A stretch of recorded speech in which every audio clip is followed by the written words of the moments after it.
Hello, everybody. Dr. Bach Knight. I hope everybody is doing okay and enjoyed your little Easter break there. Had some good times with your family and friends or whatever you decided to do this weekend. I hope you had some smiles on your faces and are hanging in there during this trying time. Um, First thing I want to do is review what's going on here in the class.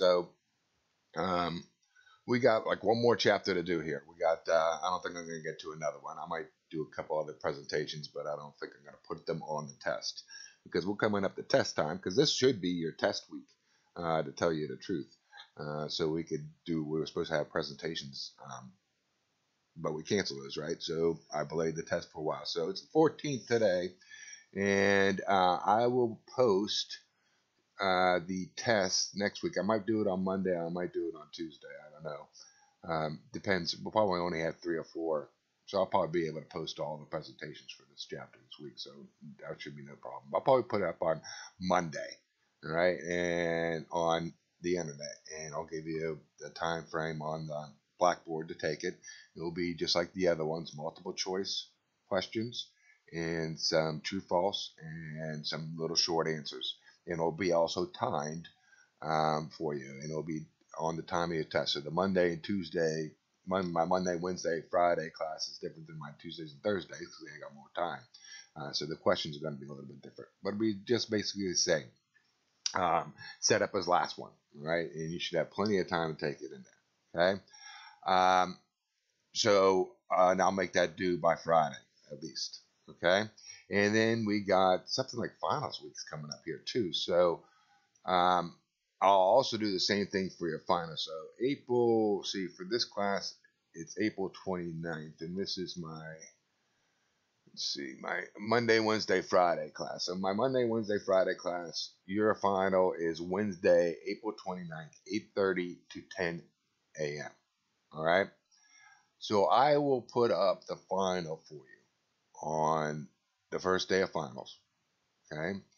And then for this class, it will disappear at 10 a.m. on Wednesday, April 29th. Okay? Because technically, I'm always supposed to have that time frame for 8:30 to 10. Some of your teachers may just post it only at that time frame, right? But I'll give you some extra time if you want to take it at midnight someday. I don't care. Okay? And I'm allowed to do that. All right? But I have to make it disappear at 10 a.m. on Wednesday. And that makes sense because I don't want to cut into any other teacher's time. I'm kind of cutting into their time right now. All right.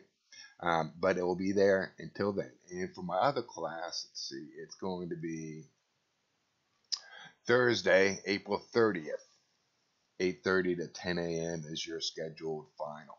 So at 10 a.m. on April 30th, the final will disappear for you guys. All right. I hope I'm making that clear. So we're going to have a test next week. All right, because it is the 14th. All right, so your last test will be next week, and I should have all the presentations posted for all the chapters, and I'll probably do another chapter this week too. But I won't include that on the test. I'll just make you guys watch it via the Blackboard because I'm tracking everybody that views this, right? But I'll make it sit through something. I'll pick out one of the chapters that I think you'll find interesting. And then we'll finals week, and then we'll be out of here. Holy guacamole. All right? Can't believe this semester. I don't even know what day it is. I mean, I've lost all track of days. This is one crazy semester. It's almost done. So almost done with this stuff. Anybody has any questions of that, tell me. Also, your exams are going to, or your anybody's that lacking on handing in a homework exam or homework assignment, you have, and think until the 26th, April 26th at midnight. They stay open. You can post them even though they're late. You just lose some points for being late. And then they will disappear. The NSA will take them and put it into your little public file. All right, and then the NSA is the National Security Agency. They collect all your data and keep it in a little. I'm just kidding. That's one of those. They might do it. Who knows? All right, but you have until that date, to the 26th midnight, and then this is finals week, so finals begin. Okay, and you'll have in whatever your class, your finals will be posted till 10 a.m. Fair enough. All right, make sure if you guys have questions, you reach out to me. I'm starting to grade some of your papers slowly but surely, so look for those to pop up in your little grade boxes. All right. Okay, let's see. Where am I at here today? So, the coronavirus stuff's going crazy, huh? No, that's going crazy. I'm glad we actually contained it. All right. I was checking out some of the stats earlier today, and um, I like looking at the Worldometer stats. All right. So if we go to the whole world, we got almost 2 million cases. Oh man, I forget what it was yesterday.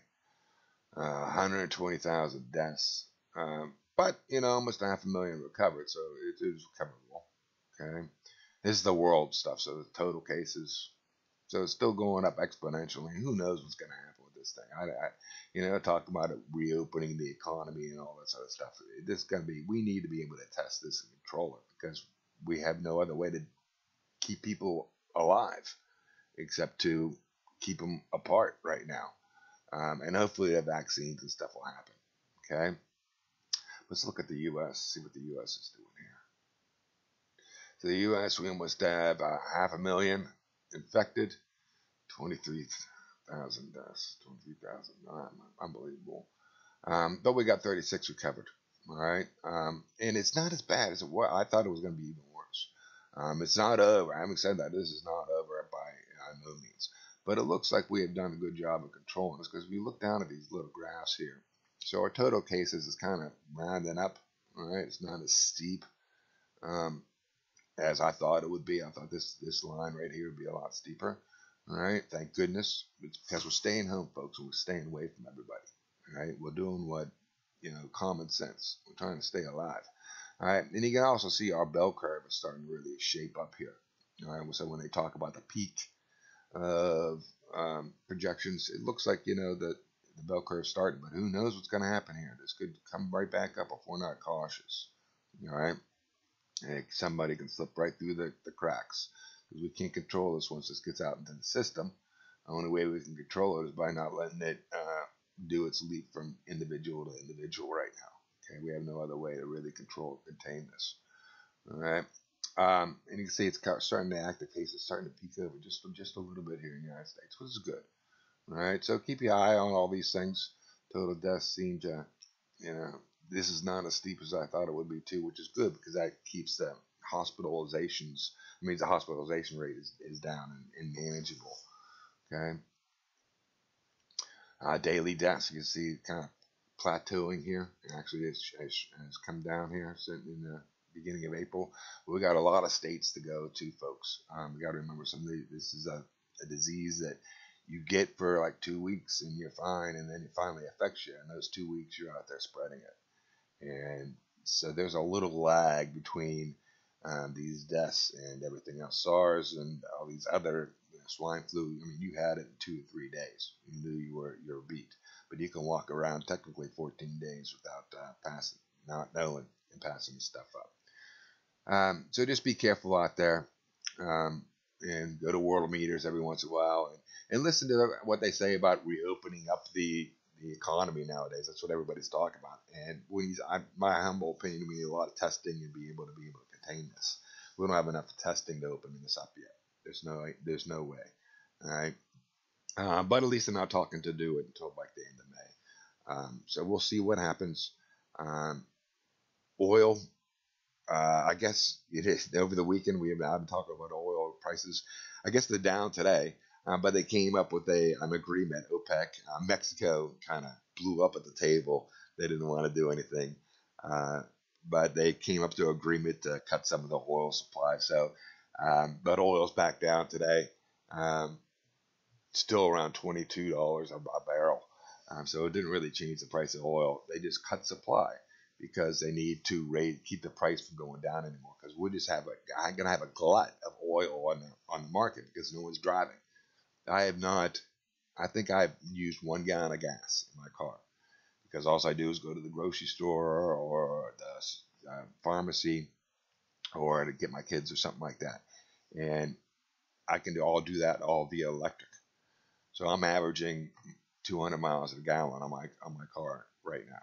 And having said that, it only goes up to 200 miles a gallon because I don't know why. But I've gone over 500 miles without using like 1 gallon of gas. But that's my life now, and everybody's life's like that almost here in the United States. So you just know that the oil demand is down, so they're gonna have a glut of oil, and the only way to get rid of it is to sell it real cheap. So they stopped some of the pumping. It's like they stopped like 9.8 million barrels a day. That's what the OPEC nations decided to stop. Who knows what the U.S. is going to stop? The market will just stop it. We're going to run out of places to put it. We have to stop it. We have to, but you can't just turn off a well. It doesn't happen that way. And we're going to run out of places to store this stuff now. So we have places in the ground that empty little storage containers. We can save them for a rainy day. All right, it's called the strategic reserves, and we'll just fill them up. But we're going to run out of places. There was, we put them on boats and just send boats out there to run around the ocean until the prices change. Seriously, that's what people will do. They'll just drive around the oceans full of oil until it gets to the right price and they can come back. All right, unbelievable. But the market seems to be settling down a little bit. We'll see what happens with them, all right, with this coronavirus. It's the uncertainty. All right. All right. So let's get to the last section here for the test. We're going to talk a little bit about what's called urbanization. All right. Many times, this whole point of this class was, teach you the basic fundamentals of some ecological principles like the laws of thermodynamics and carrying capacity, ecological footprint, and things we can't really change, things we need to realize that we are limited to here in the world. All right, and the second part of this class was to talk about how we're going to be able to feed everybody, right? We're going to have 10 to 13 billion people. How we're going to feed them, how we're going to get them energy, right?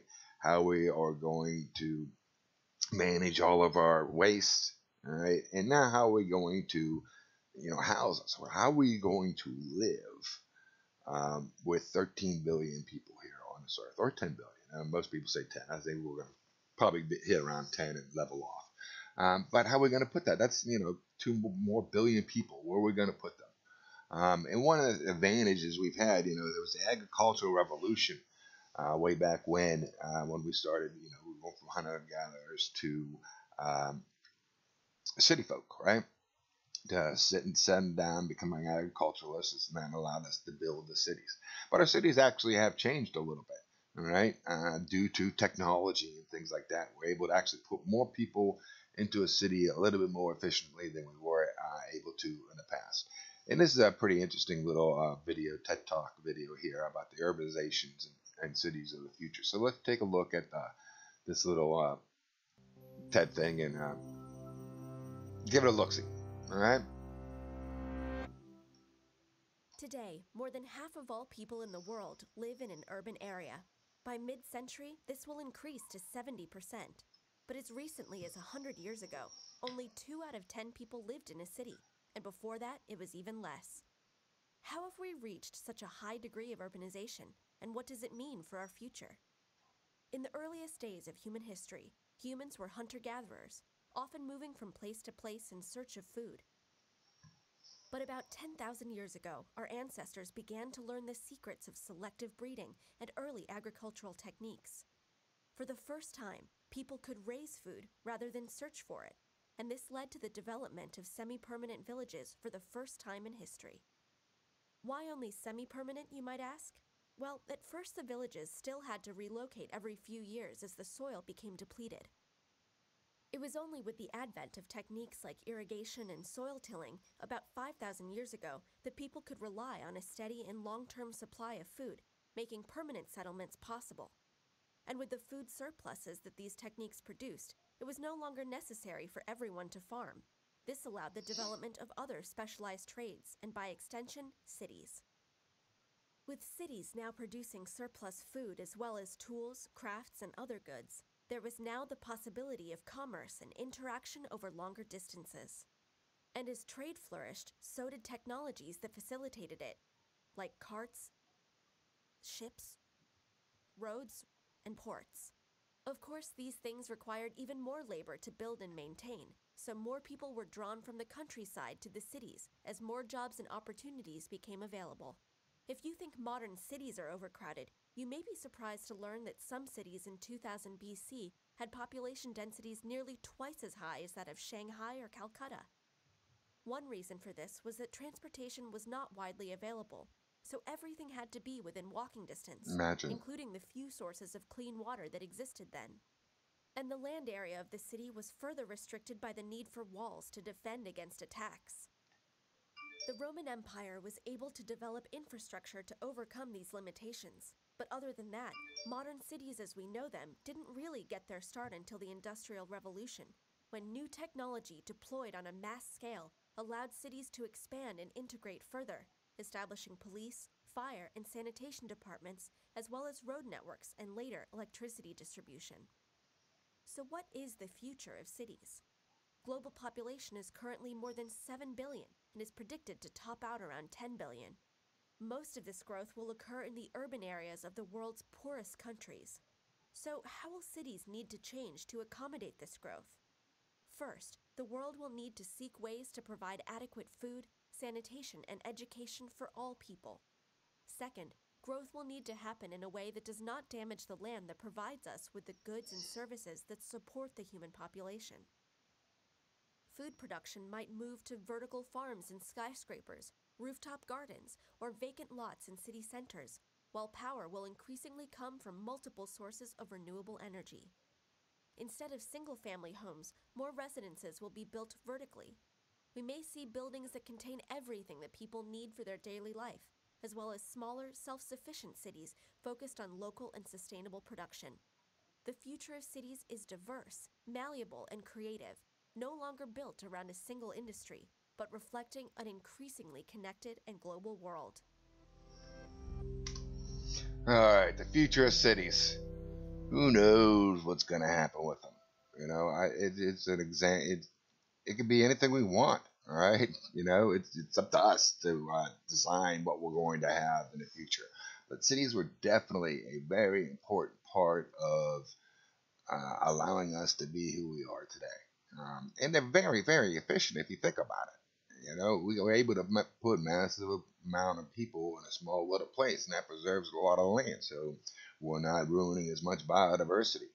But that also means that we got to bring a lot of those inputs into that area, right? That certain biome, all right? That that ecosystem. We have to destroy something to maybe preserve something else, right?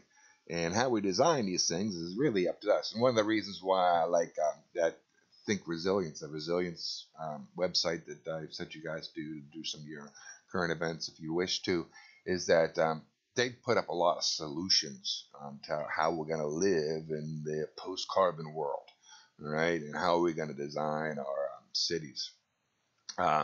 And they sent out this link the other day. I thought I'd tell you about it. So for a limited time, you guys can take that Think Resilient course for free, all right? And it usually costs like $25. Okay, I think that's what the normal cost is. So if you feel like giving them $25 to help them out, go for it. But it's a pretty good thing about sustainability. It's like the beginner's course of sustainability and how you go about, how they plan on moving to sustainable cities. How we're going to design our infrastructure in order to do that. All right, it's a self-directed course, so you just get in there and you just watch a couple. I think it's a couple quizzes and things like that, and a couple videos that you actually watch. All right, so each one's broken down into different lessons. I like these cats. So if you're bored at home during this confinement here, give these people a little look-see, and they don't really design a city for you to look at. Right? But they talk about how we're going to be able to mobilize our transportation and things like that to be able to live sustainably. And it's based on resilience, that diversity that the lady talked about in the end of the video, right? She talked about how it's going to have to be a diverse communities of all these different kinds of cities out there. All right. And she talked about also growth, right? That kind of made me cringe a little bit when she talked about we have to grow these cities. But it is a necessary condition. Growth is a necessary condition. It's all part of population. Right? It gets to a certain area, and then we get up to the top of that S curve and try to stay there at that steady state, right? And I want people to be able, because that one video showed all these little shacks in a big city out in the background, right? So there is a big disparity. We have a lot of people that are living in poverty in cities, and a lot of people that are living in wealth, and we're starting to see that kind of makeup here in the United States as well, and that's called um, gentrification, right? Uh, and it's a big problem. Um, and it's maybe a little bit beyond the scope of this class, but we'll definitely talk about some of the disparities in the real estate market out there. I'm sure I'll bring them up as we go through. Okay. So chapter 18 is about urban environment and creating sustainable cities. And I should note that The Resilience is a good book out there by one of the guys that actually does a podcast. And he talks about going back to an agrarian society. The solution is rural, I think the book's called. All right, great read. It's free on their website. So the solution is rural. I can't remember which one of those guys actually wrote that, but it was one of the three guys on the podcast that you guys been listening to. Okay. So in this lecture, we will help you, and he says that. He says that is because it's going to be local food systems that's going to save us, and that's why it has to be the solutions rural, and that's what he's talking about. How we got to grow our food. All right, not that everybody's going to move out to the countryside. All right. The scale in this lecture, we're going to talk about the scale of urbanization. Okay, what it is, how big it is, what's going to happen, and that's called urban sprawl. We'll talk about planning and land use strategies. We'll talk about transportation, how we're going to get everybody around, the impacts and advantages of urban centers, and we'll talk about what's called urban ecology, green building, and sustainable cities. All right, exciting stuff, huh? You guys can't wait. So, managing growth in Portland, Oregon. This is a great study. Portland, Oregon is a great study. It's a tech center, a savvy place in the world, and it definitely there's a lot of things going on in the city of Portland, Oregon. Okay, so in 1973, Oregon passed a law, a land use law. So this is a statewide, right, land use law that required metropolitan areas to develop urban growth boundaries. So lines in the map were separated and designated from urban and rural. Right? We wanted to say, hey, this is how big this city is going to get. All right, and the rest needs to be left over for other land uses. Okay, and this is kind of like smart. They want to grow the population, but they want to preserve their land and their ecosystems and all this other stuff. And we still need to have open spaces. So this makes sense. It was a strategic planning idea. And the residents and commercial development will be encouraged to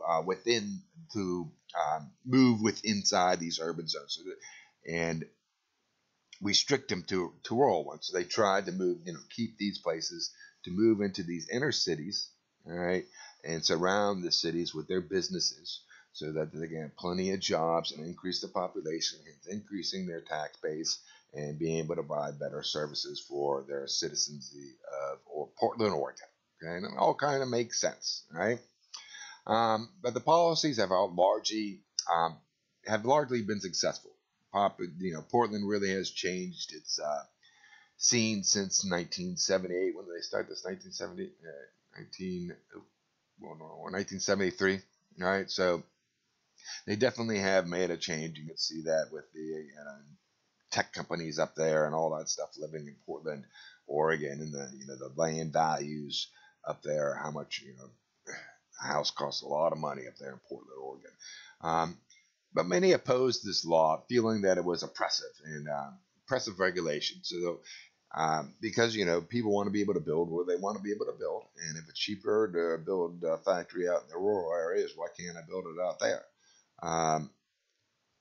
And Oregon's voters approved a ballot measure that required the state to compensate landowners for disregard the law if regulations decrease the value of the land. So what the landowners were saying out there in the rural area is, hey, you guys are getting all the businesses, you guys are getting all the activity, and here we are out in the rural areas, we're getting beat up. We're getting no money for our roads. We're getting, no big factories, and our population increase our tax base, all this other stuff, and our value of our land has been hurt. And they won in court, or a ballot measure, all right, that said, hey, the rural areas need to be compensated because this was overdone. We favored the cities and not the rural areas. And more than 7,500 claims were filed, and homeowners were confronted with the prospect of having a strip mall and massive housing developments spring up in their neighborhoods. All right, because of the disparity, instead of saying, "Hey, we're going to limit the city's buildings, malls and stuff like this to this little area, we're just going to open it up to the whole area now, and now they can go anywhere they want." And some people don't want that in the rural area either. Okay, so it's not in my backyard kind of syndrome sometimes. So in 2010, an agreement was reached. Imagine that, where 300,000 acres of undeveloped land were appropriated to urban reserves for development in rural reserves, where farmland and forests would be preserved. So they did it once again in 2010 because they were still an expanding city. Okay, and many other communities are facing similar struggles. They face population growth, urban sprawl, and loss of land. So, in 1973, they were faced with trying to grow the big city. Now it's huge, and they got to grow it again. And this whole concept of it, the city getting bigger and bigger, and having to rezone different areas from rural to forest and whatever, happens every time you have a population growth. Okay, and if you want to keep on growing, you're going to have to keep on rezoning. All right, and losing a little bit of land, because this is what's called urban sprawl. So as of 2007, the majority of the world's population lives in urban areas, urban meaning a city area. And this shift in population in towns and cities is called urbanization. And it began when it increased in agriculture, the increase of the green revolution, of being able to, or even way back when we moved from hunter-gatherers to farmers. All right, but even recently there was even a bigger shift from the cities to the cities, because we were able to get rid of some of that labor that we didn't need, because farming became more industrialized. Okay, and it freed up many people from the farm life. So even in the beginning of the Industrial Revolution, we had about 20% of our nation working as in an agrarian setting, working agriculture. Today, less than 2% of the population works in agriculture. All right, and that includes the processing plants. All right, from all the way up through. Okay, so you can see that it's a very small segment of the population. It used to be 20. It used to be almost 60, 80. All right, when we first founded this nation. Okay, but the Industrial Revolution freed up even more. And that created jobs also in urban cities. So people are moving from the farmland because they're out of jobs. They move to the city, and hence we start getting these large cities out there in the world. Developing countries have slower rates of urbanization due to higher rates of people living in the suburbs and the smaller communities that ring the city. So urbanization is faster in developing countries, particularly those facing the war and ecological degradation. So the developed countries have already had their cities basically develop.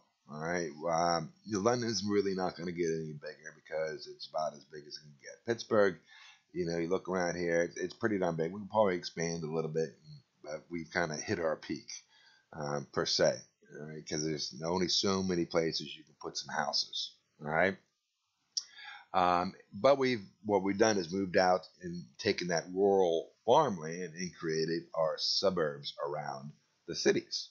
All right, we rezoned them to make them from agricultural to commercial or single family housing rating or something like that. Right, and those ring the cities. So the rural community got pushed out even a little bit further. All right, Now, urbanization is happening a lot faster, meaning the cities are developing a lot faster in the developing countries such as China and India, because because they are now applying the industrial agriculture that we implied back in the beginning of the Industrial Revolution, trying to become like us and feed their masses, and that has led to a loss of agricultural jobs. So they go to the city and become manufacturing. Hence, China is one of the biggest manufacturers in the world right now because they got a working base of people that need the jobs. Okay, so we can see that in developing nations it has kind of peaked, right? Or in developed nations it's kind of peaked, and then in developing nations it's going up. All right. So most urban areas are situated near the major rivers and seas and coast and railways and highways and corridors. I mean, we put these cities there for a reason. I mean, they didn't just pop up. It's because they were logistically in the right areas. We had plenty of places to get around, rivers that take us down to certain ports, a nice little fossil fuel such as coal or something, good place to get to the inland to get to the grain or whatever we're growing out there in the rural areas. So when we look around, we can see that where it's a good place to do business, all right, usually a city will pop up there. Okay. The Dallas-Fort Worth area prospered from the oil fields, right? So it doesn't mean that it's necessarily due to good waterways. It could be due to a fossil fuel, right? And the transportation through the interstate highway system and all the international airports have also helped out connecting these cities and these different hubs together. So this area, like other western and southern U.S. metropolitan areas, experienced rapid growth, and people search for warmer weather and opportunities, place to retire. Can you imagine this little? The engineer who engineered this roadway is just smart, right? Everybody's going around here, all around the city, okay? And Dallas-Fort Worth area has just grown and grown and grown and grown and grown, all right? It's crazy. So why don't we stop right here, and then we will get to the next segment tomorrow. All right. So I want everybody to stay safe. Okay. Remember, your test is going to be next week, and I will probably pop it up here on the 20th. All right. And you'll have until 24th to take it. But I'm still going to have presentations. You're going to have to listen to me, and I'll do another chapter. Okay. Because we're supposed to have presentations this week. We weren't going to do any more chapters, right? But I'll pull one out and I will give you the credit for watching it because I track the views. Okay. And then your homework is due, if you haven't done it, by the 26th midnight. Okay. And then I will post the files on the 27th, and whatever day, whether it's the 29th or the 30th, it will disappear at 10 a.m. depending on what class you're in, Tuesday, Thursday, or the Monday, Wednesday, Friday class. Okay. So hang in there, everybody. If you have any questions, drop me an email or what have you. I'll be able to hopefully help you out. Okay. So peace be with you.